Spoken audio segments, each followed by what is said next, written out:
చెక్కలు ఇంట్లో ఉంటే ఇలా ట్రై చేయండి. చాలా ఈజీ ప్రాసెస్. పిల్లలకి నచ్చుతుంది, పెద్దవాళ్ళకి నచ్చుతుంది. ఇది రైస్తో కూడా తినొచ్చు, లేకపోతే స్నాక్స్ లాగా కూడా తినొచ్చు, మార్నింగ్ ఫాస్ట్కి కూడా తినొచ్చు. చాలా బాగుంటుంది.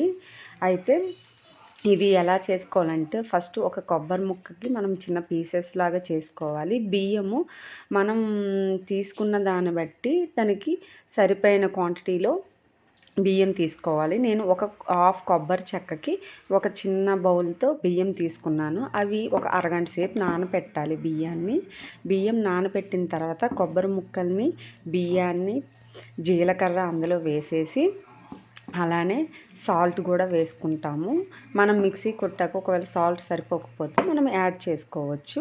నేను ఇప్పుడు కొంచెం సాల్ట్ వేసుకున్నాను. నేను మిక్సీ కొట్టాక ఒకవేళ సరిపోకపోతే టేస్ట్ చూసి అప్పుడు వేసుకుంటాను.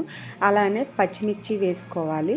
పచ్చిమిర్చి మనకి కొంతమంది పిల్లలకి పెట్టేటప్పుడు స్పైసీగా ఉంటే తినరు కాబట్టి కొంచెం తక్కువ వేసుకోవచ్చు. మనం స్పైసీగా తినాలంటే కొంచెం ఎక్కువ వేసుకుంటే బాగుంటుంది. వర్షంలో అయితే ఇది చాలా టేస్టీగా ఉంటుంది.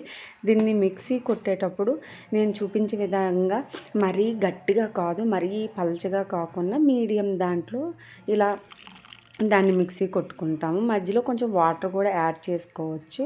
నేను చూపించిన విధంగా అలా జారుతూ ఉంటే మన అట్లు బాగా వస్తాయి. ఇది కొంతసేపు మనం సైడ్ పెట్టుకుంటాము. ఇది మనం ఎప్పుడు వేసుకోవాలంటే అప్పుడు వేసుకోవచ్చు. అయితే నేను ఇది రెడీ చేసుకున్న తర్వాత కొంతసేపు సైడ్ పెట్టుకొని తర్వాత ఒక పెనం తీసుకొని అందులో ఆయిల్ వేసి చిన్నవి వేసుకుంటాము. పెద్దగా కూడా వేసుకోవచ్చు. ఇవి చిన్న సైజులో వేసుకుంటే పిల్లలకు కూడా బాగా నచ్చుతాయి. చూడడానికి ఏదో చిన్న పీసెస్లా ఉంటాయి, మంచిగా వేగుతాయి కూడా. వీటిని వేసుకున్న తర్వాత కింద సైడ్ బాగా కాలింది అన్నప్పుడు మళ్ళీ మనం తిప్పుకోవాలి. నేను చూపించిన విధంగా ఇలా చిన్నగా వేసుకున్న తర్వాత అది కింద కూడా బాగా కాలిపోయిందంటే మనం అప్పుడు తిప్పుకోవాలి.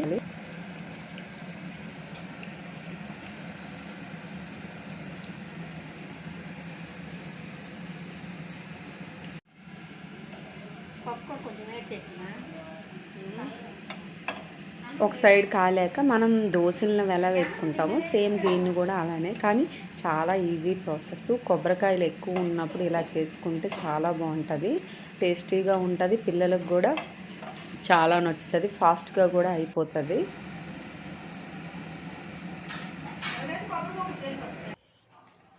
టేస్ట్ అయితే చాలా బాగా వచ్చింది.